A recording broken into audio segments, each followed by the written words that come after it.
Kala, tuba ione kumbakoha kioa, que no kamlia kama tovida kilemaha, tunga he, kinoa minohoa, tumbek abaro, kema tia kalmaha, tuba kimahoa, temba tubae, tuke timaho. Vocês entenderam alguma coisa do que eu disse? Nem eu. É assim que eu ouço um terraplanista falando. Não gruda nada, não tem sentido. Às vezes tem uma palavra ou outra que a gente consegue discernir, como gagalang, pernoca, essas coisas assim. Algum xingamento, talvez, na nossa língua, e principalmente palavras mágicas. Essa a gente consegue discernir no meio dessa cacofonia obscena. Então você tem, por exemplo, termodinâmica, uma palavra que eles usam de forma mágica que serviria para resolver todos os problemas. Ou densidade. Então gostam muito de usar palavras mágicas. Eu tenho feito vídeos sobre evolução, peço que vocês deem uma olhada nos vídeos anteriores, e o que eu percebo nos terraplanistas é uma involução da nossa espécie no que se refere à linguagem.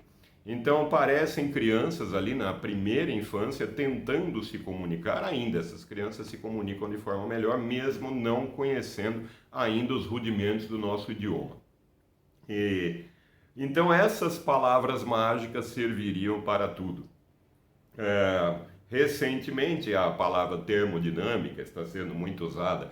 Termodinâmica da atmosfera é algo muito mais complicado do que parece. Palavras mágicas não resolvem o problema. Então temos já esse primeiro problema de linguagem dos terraplanistas, que é justamente a comunicação, passar uma ideia, ou seja, a forma de um argumento qualquer. O que eles fazem não é argumentativo, o que eles fazem é uma série de perguntas e perguntas e perguntas. A pergunta, na lógica a gente vê isso, a pergunta não é nem uma proposição, a pergunta não tem um caráter nem verdadeiro nem falso.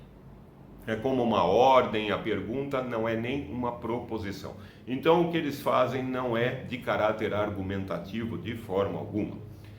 O segundo ponto sobre linguagem é que eu comecei essa história toda achando que fosse haver uma discussão científica, algo interessante. Olha, nós temos uma ideia aqui, temos esse argumento, esses dados, esses cálculos. Não. É apenas essa cacofonia obscena mesmo. Então, quando ouvi falar em termodinâmica da atmosfera, comecei a estudar este livro aqui, e apesar de ser introdutório, ele está recheado de cálculos. O tempo todo, cálculos avançados, inclusive. Então, essa é a linguagem que se fala na ciência, na física, na astronomia. É a linguagem universal da matemática. O meu desafio, então, aos terraplanistas, é claro que experimentos eu nem espero mais que sejam respondidos. Eu faço pesquisas e experimentos para os meus inscritos, porque eles gostam de ver esses experimentos. Eu mesmo acho muito interessante tanto a pesquisa quanto a parte experimental. Estou preparando um outro sobre a atmosfera, densidade na atmosfera, usando a temperatura e a pressão. Nós vamos ver o que influencia mais na densidade do ar atmosférico, se a temperatura ou a pressão. Um experimento bastante interessante, um pouco trabalhoso, preparar tudo isso, mas logo vai ficar pronto. Então o meu desafio é o seguinte: faça uma modelagem matemática de qualquer coisa. É assim que se conversa sobre ciência. Fazendo uma modelagem matemática, usando dados. Eu não tenho acesso a milhões de dados. Veja o que você tem. Tenha rigor naquilo que se faz.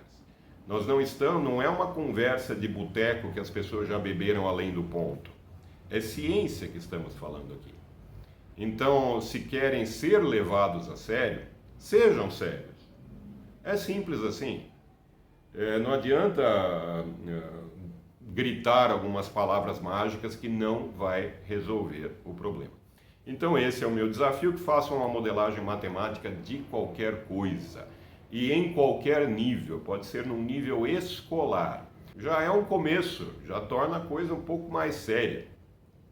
Então, diferente do meu amigo Roberto Fonseca, que fez um desafio de R$1 milhão, eu faço um desafio bem mais simples, sem prêmio. O prêmio é só, talvez, ser levado a sério. Um grande abraço, meu muito obrigado e até a próxima.